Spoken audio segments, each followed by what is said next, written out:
굶주림과 갈증이 보일 수도 있다. 내면에 도사리고 있는 자신의 가장 깊은 두려움일 수도 있다. 거기 둥지를 틀고 있는 자신의 가장 아름다운 꿈의 날개일 수도 있다. 음악터진 상처일 수도 있고 치유의 시작일 수도 있고 자신의 수치일 수도 있고 수치로부터 구원일 수도 있고 자신의 죄일 수도 있고 구원일 수도 있고 하나님이 그 영혼의 창을 통해 우리에게 다가오셔서 우리를 만지시고 말씀하시고 용서하시고 치유하시며 더 가까이 이끄는 순간이 바로 이때이기도 합니다. 자, 영화를 보시고 인 점을 같이 이렇게 하면 되고요. 전에 뭐 제가 냈죠, 레포트를. 그렇게 하면 됩니다. 제출 기한 5월 2일까지, 5월 2일 24시까지. 이메일 A4지 한 장 정도 이메일로, 그거는 여기로 보내지 마시고요. 이메일 좀 바꿉시다. 이메일은 이렇게요. lecture 골뱅이 김.ac.kr. 여기 JICHOI777 레이트는 틈이 너무 많아서 모르겠어요. 일로 보내주십시오. 5월 2일 24시. 보고 정식은 이렇게 하셔야 돼요. 그냥 쓰시면 여러분들 인터넷에서 그냥 긁어서 내시면 안 되고, 이렇게 하면 안 되고, 영화 제목, 감동받은 장면 치고 장면의 메시지, 장면 묘사해 주시고 감동받은 내용 써주시고 과목과 관련된, 지금 이거 우리가 장애인 주론이죠. 지적 장애죠. 주인공이 바로 쌤 지적 장애인 쌤이 딸을 낳지. 지적 장애인이기 때문에 키우지 못하는 상황이 되어버리는데, 그렇게 해서 여러 가지 사건들이 일어나는 게 바로 이 아이엠 쌤입니다. 감동적인 영화예요. 보시면서 하셨으면 좋겠고요. 그리고 지적 장애인 복지 관점에서 써줘도 괜찮고 해줘도 괜찮고, 그리고 뭐 더 자세한 것은 이렇게 해서 이거는 지금 죽은 시인의 사회를 예를 들어서 했던 거죠. 장면 몇 분 몇 초부터 몇 초까지가 얘는 장면으로, 감동된 장면으로 들어왔다. 장면의 메시지, 그 다음에 왜 그러냐 써주시고, 이 영화를 통해서 우리는 장애인 복지에 대해서 이렇게 생각한다. 이 포지 써주시면 돼요.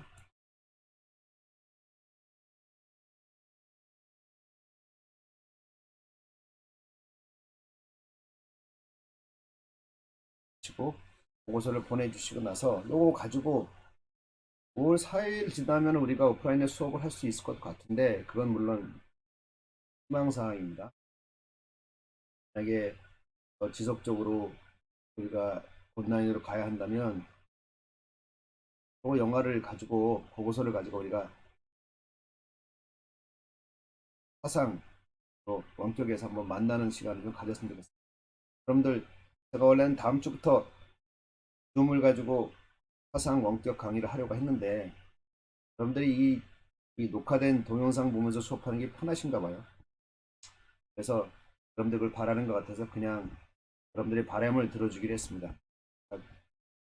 강의를 녹화하고 대신에 그래도 모여야지 한 번은. 그래서 뭐 3시간은 아니라도 1시간 정도라도 강의 이외의 시간, 보고서죠. 보고서 이러한 시간을 좀 따로 1시간 정도 가져서 보고서, 각자의 보고서 잘 된 것들 발표하고 서로 이렇게 온라인상에서 토론하는 그런 시간을 좀 가졌습니다. 일단은 보고서를 좀 내세요. 그렇죠? 네, 자폐성 장애에서 발달성 장애. 발달 장애 중에 하나가 자폐성 장애죠. 그렇죠? 이 자폐성 장애가 뭔가요? 아동이 출생 후 겪게 되는 정상적인 발달이 지연되는 거죠. 혹은 지체되는 것. 자폐성 장애. 전에는 이제 전반적 발달 장애, 혹은 자폐 스펙트럼 뭐 이렇게 이런 용어를 썼는데, 지금은 이제 자폐성 장애. 옛날에는 또 발달 장애라는 얘기도 했고요. 그다음에 이 발달 장애, 이 자폐성 장애는 전반적 발달 장애가 있고, 그다음에 특수 발달 장애가 있습니다. 그다음에 그 유사자폐라는 것이 있어요. 네? 유사자폐는 유아자폐증과 비슷한 모습을 보이죠. 하지만 유아자폐증과는 좀 다르죠. 그래서 이 원래 자폐는 아이 자체 문제 때문에 선천적 장애, 발달이 늦어지거나 지연되는 그런 원인이지만 유사자폐는 그게 아니라 환경 때문이에요. 좋지 못한 환경 때문에, 좋지 못한 육아 환경 때문에 생기는 후천적 장애입니다.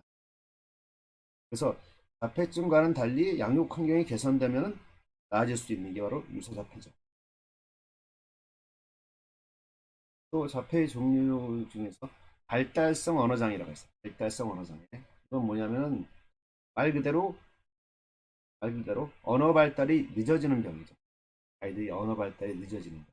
이게 발달성 언어장애. 말을 늦게 하는. 그다음에 또 학습장애. 이런 것들은 이제 특수 발달장애에 속합니다.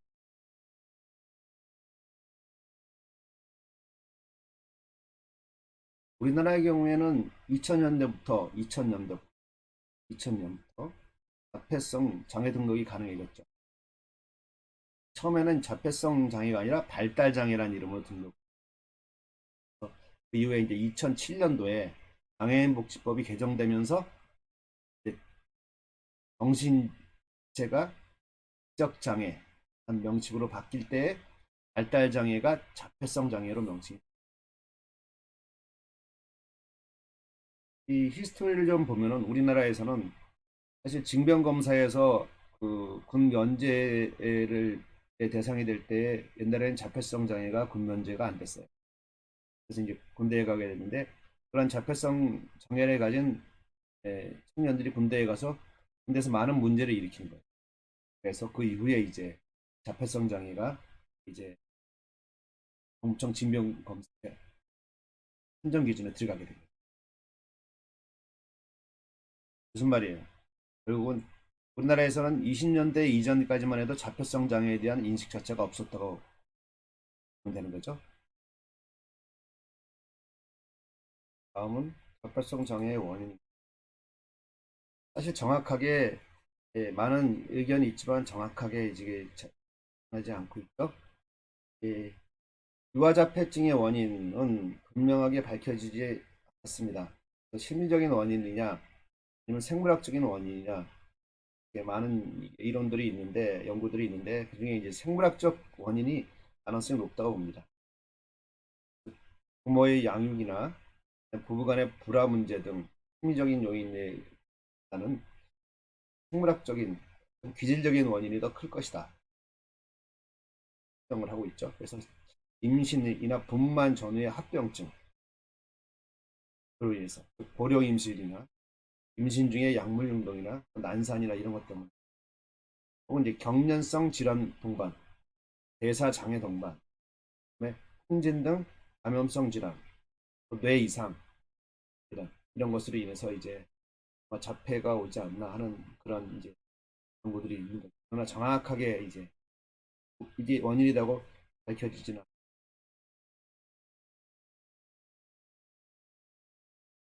않아요. 15번째 장애 유형 정신장애 보겠습니다.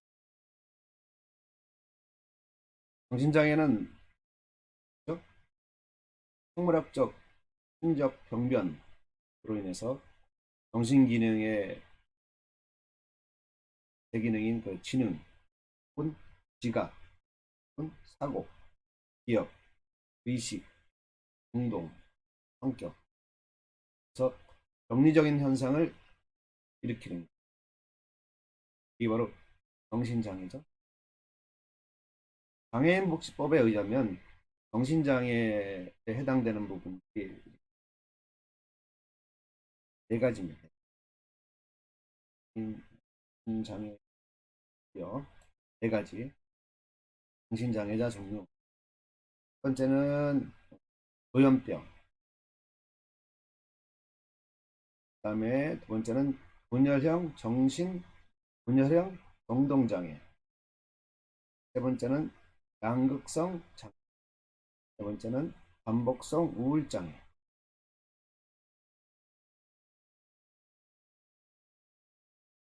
조현병이 뭔가요? 소위 우리가 말하는 정신분열증입니다. 정신분열증. 다른 말로 조발성 치매라고 그럽니다. 그래서 이 조현병은 비정상적인 사고, 현실에 대한 인지, 검증력 이상을 특징으로 하는 정신질환의 일종이죠. 그래서 이 조현이란 말은 현악기의 줄을 고른다는 뜻입니다. 그래서 뇌의 신경구조의 이상으로 마치 현악기가 제대로 조율되지 않은 것처럼 혼란을 겪는 상태. 즉, 조현에 이상이 있는 병을 의미합니다. 이 조현병은 일반적으로 망상, 환각, 와해된 언어나 행동, 사고장애 이런 것들이 증상이죠. 그래서 이것으로 인해 사회적 위축, 감정 반응의 저하 이런 것들이 동반됩니다. 우리나라에서는 옛날에 정신분열증, 지금은 이제 2011년도부터 대한의사협회에서 이 병을 조현병으로 개명으로 해서 조현병이라는 병명을 쓰고 있는 것이죠.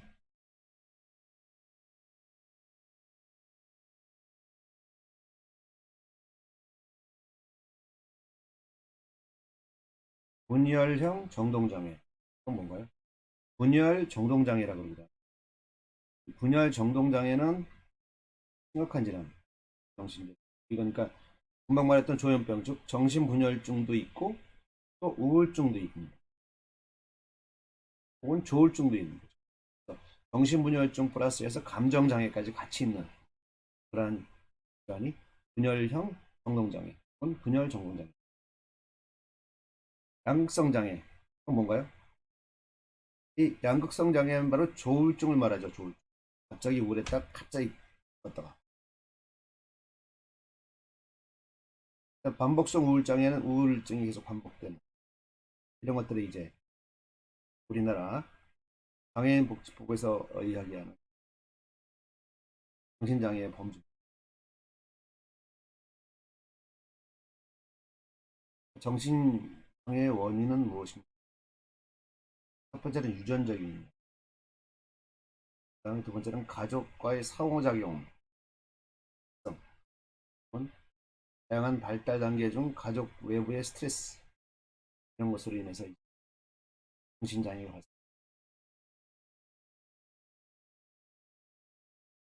여기까지 해서 이제 15개의 장애 유형을 보았습니다.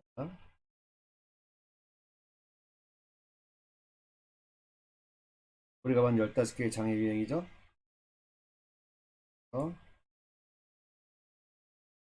지체장애, 뇌병변장애, 시각장애, 청각장애, 언어장애, 안면장애 여기까지가 외부 신체 기능장애, 신체적 장애입니다. 그 다음에 신장장애, 심장장애, 간장애, 호흡기장애, 장류요로장애, 뇌전증장애 여기까지가 내부 기관장애, 신체적 장애에 속합니다.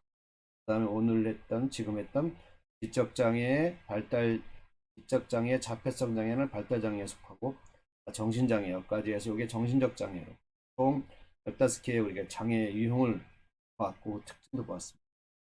수고했습니다. 장애인 복지의 예를 보겠습니다.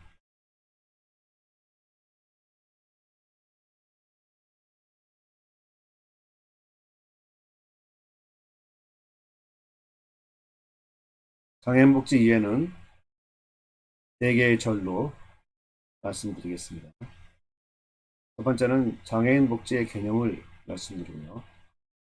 두 번째는 장애인 복지의 목적과 목표를 말씀드리겠습니다. 그리고 세 번째는 장애인 복지의 필요성과 특성, 네 번째는 장애인 복지의 이념을 말씀드리겠습니다.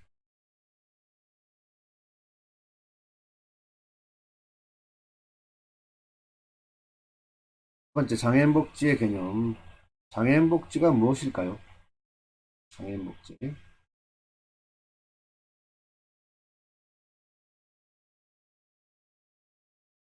장애인 복지란 장애인이란 말과 복지란 말, 특성어죠. 합성어입니다.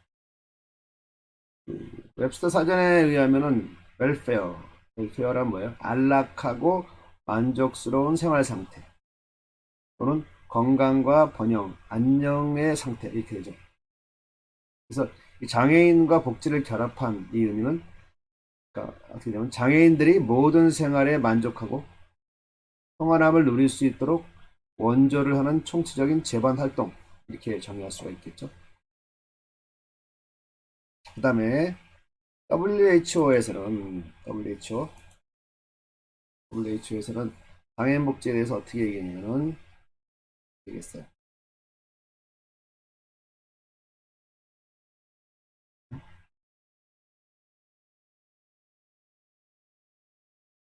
교육적, 사회적,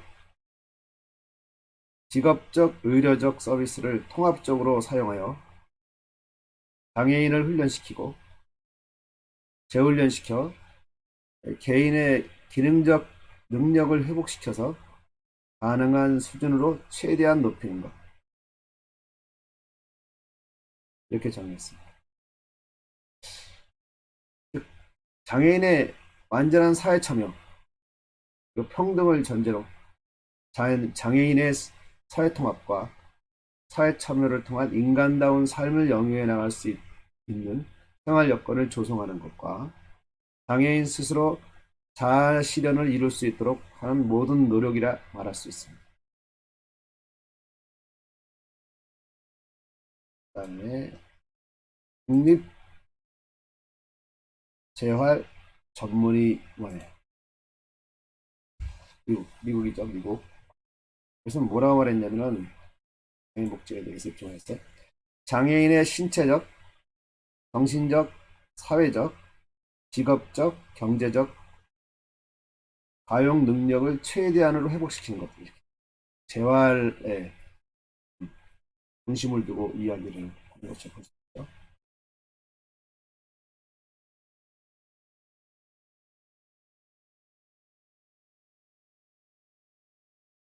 이 얘기를 좀 종합해 보면 결국은 장애인 복지란 게 뭐냐? 사회복지의 한 파트다. 그렇죠? 그러면서 심신의 손상으로 인하여 사회생활이 곤란한 경우 교육적, 직업적, 의료적, 심리적, 사회적 재활 서비스를 제공하고 물리적인 환경 조성과 사회적 인식 개선 등 모든 분야에서의 사회보장, 사회생활을 보장하고 장애인이 심리적으로, 사회적으로 안정된 삶을 영위하도록 원조하는 국가와 사회의 조직적 노력의 총체이다. 이렇게 말할 수 있어요. 그 다음에 우리나라 장애인복지법에서는 어떻게 정의하고 있느냐. 우리나라는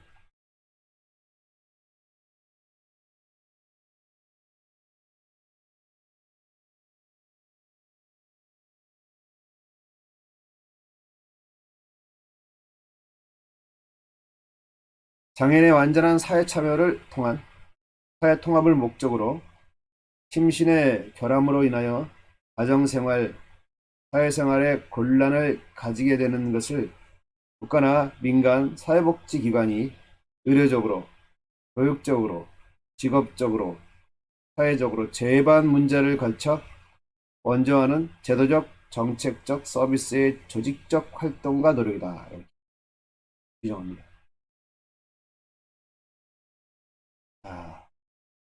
여기가 이제 장애인 복지의 개념. 결국 장애인들의 웰페어,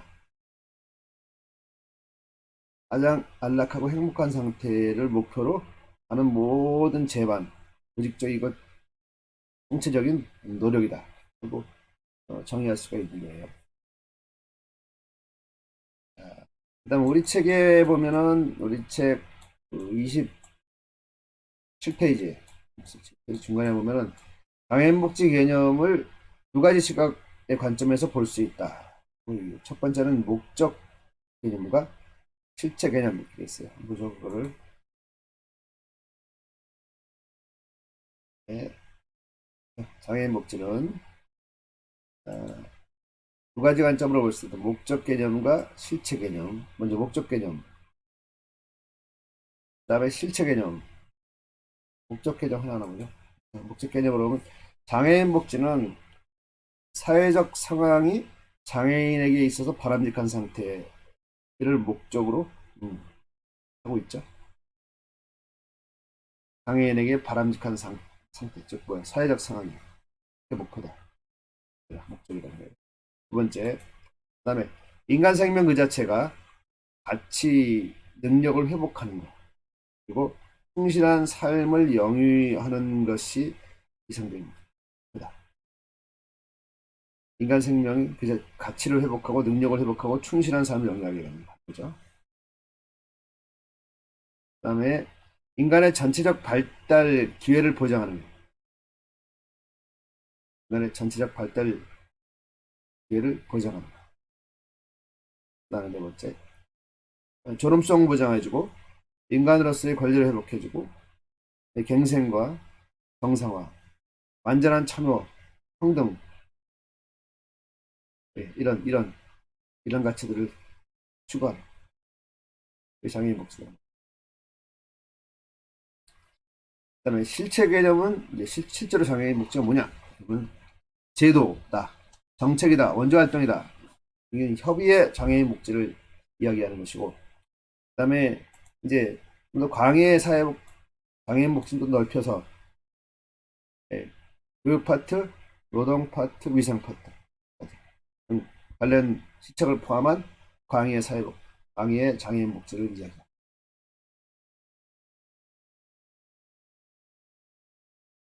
그래서 이 두 가지 장애인 복지의 두 가지 관점은 사실은 뭐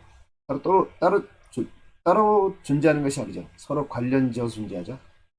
그래서 이념과 목표에 따라서 대책을 위한 상황들을 묻고 문제점을 찾아 강구하는 거죠. 강구책을 구상하는 거죠. 그래서 장애인 복지를 실현시키는 거죠. 그래서 종합하면은 장애인 복지라는 것은 뭐예요?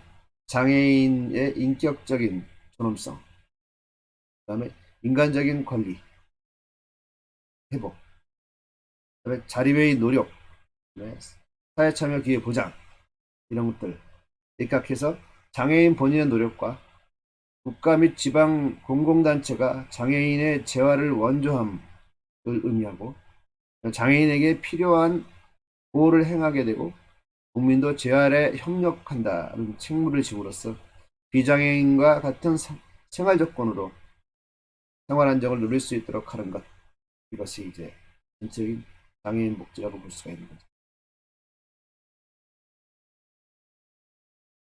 네, 두 번째 절, 장애인 복지의 목적과 표를 보겠습니다.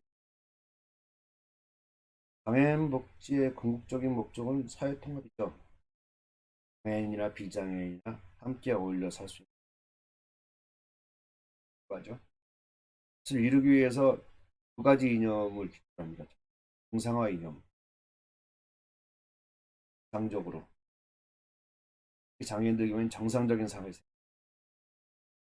정상적인 정상화 이념과 인권 존중의 이념, 장애인이든 비장애인이든 인권이 존중되는 이념을 기초로 해서 장애인 복지가, 장애인 복지는 장애로 인해 생활이 곤란한 자에 대해서 의료적, 교육적인, 직업적인, 사회적인 재활, 심리적인 재활, 이것을 통해서 사회 복귀를 도모하고, 경제적 어떤 기회, 문화적인 어떤 기회, 교육적인 어떤 기회에서 어떤 차별이나 편견으로부터 보호받게 해주고, 사회적 차별, 또 장애인에 대한 편견들을 해소시켜주죠. 장애인들이 구체적인 인간으로서 자립 생활을 할 수 있도록 보장해주고, 네, 일반 국민들 속에는 이제 장애인에 대한 새로운 가치관을 정립해서 장애인이든 비장애인이든 같이 어울려 살 수 있는 사회 통합, 이것이 가장 궁극적인. 자, 우리 책 한번 볼까요? 우리 책을 보면은 이제 우리 책 29페이지 한번 보세요. 보시면 19페이지를 보시면 거기 장애인 복지의 목적, 궁극적인 목적이 뭐라고 했어요? 장애인의 사회통합. 어? 사회통합이 궁극적인 목적입니다. 어, 사회통합은 장애인이든 비장애인이든 한데 어울려서 함께 살 수 있는 거다. 사회통합이.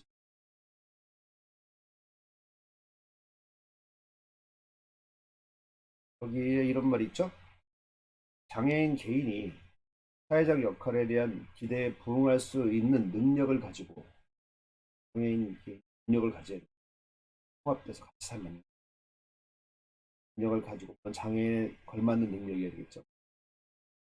내가 할 수 있는 능력 가지고 자유롭게 사회에 접근할 수 있도록 능력을 갖춘 장애인에 대해서 자유롭게 사회에 접근할 수 있도록 사회 환경을 조성하게 되면 편견 없이 조성하게 되면 장애인의 인간다운 사회생활이 현실적으로 이루어지는 궁극점에 도달하게 된다.